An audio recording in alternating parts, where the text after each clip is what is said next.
आलू गोश्त पहुंच गया जी दस्तरखान पे। इसको चेक करते हैं जी। आलू गोश्त दस्तरखान पे तारक साहब के पास, और हस्ब मामूल तारक साहब चेक करेंगे। अस्सलाम वालेकुम वरहमतुल्लाह। मैं हूं गुलफराज हमीद, आप देख रहे हैं मेरा यूट्यूब चैनल गुलफराज हमीद। आज मैं बनाने वाला हूं जी आलू मटन। तो इंशाल्लाह बहुत बेहतरीन बनेगा, देखते जाइए वीडियो। 1 केजी मैंने लिया जी आलू मटन, और इधर ऑयल मैंने चढ़ा दिया है। ऑयल आप अपनी मर्ज़ी से जो है ना ले सकते हैं। इसमें थोड़ा पानी था तो ये टिक टिक ज़्यादा कर रहा है। तो अभी मैं इसमें मसाले डालने वाला हूँ, आपको दिखाता हूँ क्या क्या मसाले हैं। ऑयल मेरा गर्म हो गया जी। अभी मैं इसमें डालने वाला हूँ, ये तेज़ पत्ते हैं 2-3, और इलायची है छोटी वाली 5 से 6, और उसके बाद है बड़ी वाली इलायची है, लौंग हैं 5-6, मिर्च हैं 5-6, थोड़ा ज़ीरा है, और दालचीनी के छोटे छोटे टुकड़े हैं 3-4। ये अभी मैं ऑयल में डालने वाला हूँ। इनको थोड़ी देर में फ्राई करूँगा। मसाले तकरीबन जो है ना फ्राई हो गए। अभी मैं इसमें प्याज डालने वाला हूँ।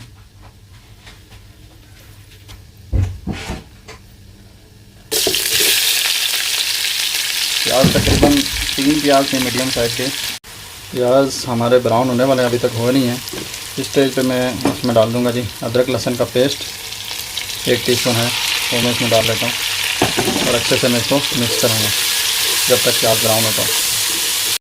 प्याज हमारे ब्राउन हो चुके हैं जी तकरीबन, और इस स्टेज पे मैं इसमें डालूँगा नमक, डालूँगा हस्बे ज़रूरत या हस्बे जायका, आप लोग भी डालें साल्ट।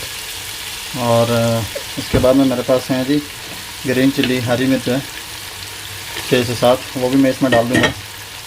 1 से 1 मिनट तकरीबन मैं इसको प्याज के अंदर जो है ना अच्छे से मिक्स करूँगा। नमक और हरी मिर्च डाले हुए तकरीबन 1 मिनट हो गया है। अभी इस स्टेज पे मैं इसमें गोश्त डालने वाला हूँ। इस स्टेज पे मैं इसमें मटन डालूँगा।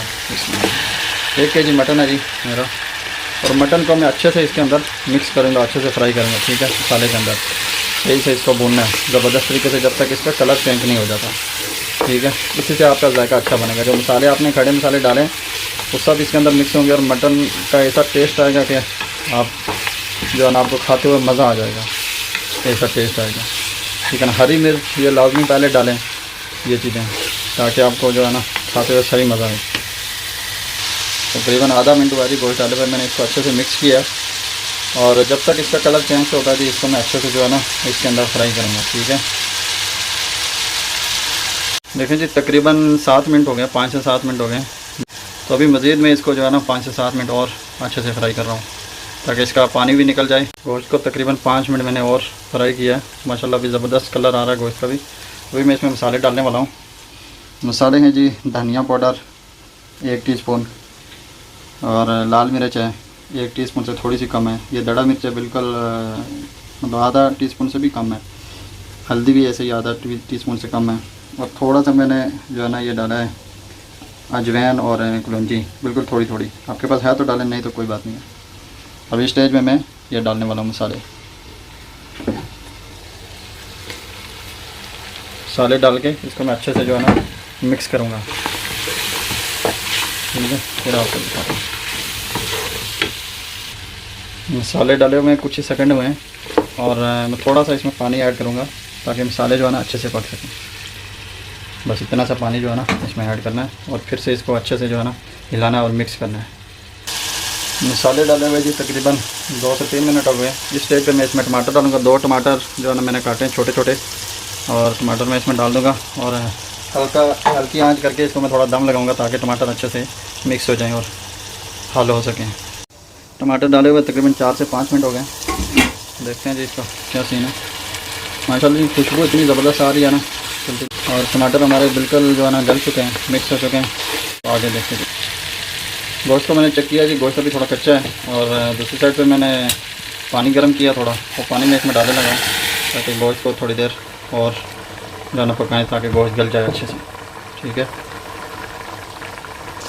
पानी डालने के बाद मैं इसको ऊपर से कवर कर देता हूँ ताकि गोश्त पक जाए।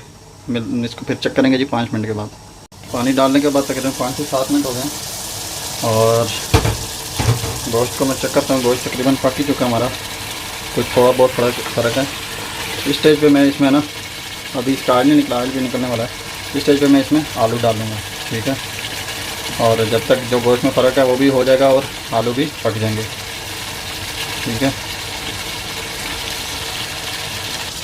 आलू को डाल के मैंने अच्छे से मिक्स कर लिया है। अब जब तक आलू पकते तो गोश्त भी पक जाएगा इंशाल्लाह। इस स्टेज पर भी आलू शालू पक के मैं इसमें पानी ऐड करने वाला हूँ। हम लोगों को थोड़ा शोरबे वाला चाहिए, इसलिए मैं इसमें पानी ऐड कर रहा हूँ। आप लोगों को जितना चाहिए उतना पानी ऐड करें। और इसके बाद मैंने धनिया कट किया हुआ है। 1 से 2 मिनट में इसको ऐसे ही रखूँगा। पानी मैंने गर्म किया हुआ था इसलिए इसकी ज़रूरत नहीं है। और इसमें अभी मैं धनिया डालने वाला हूँ और थोड़ा सा गरम मसाला डालूँगा।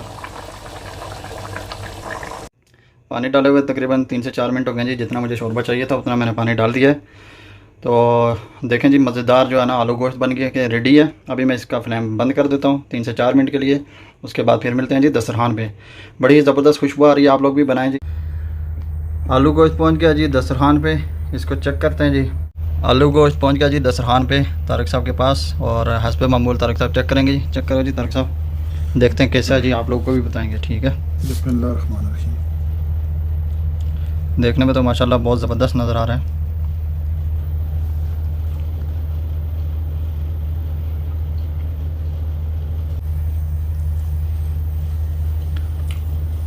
जी तारिक साहब, माशाल्लाह ये मज़ा ही आ गया जी, बहुत टेस्टी बना है आलू गोश्त। अच्छा, ज़बरदस्त बना हुआ है। आप लोग भी बनाएं जी, खाएं। ज़बरदस्त मज़ा आ गया जी। तारिक साहब ने बोला कि बहुत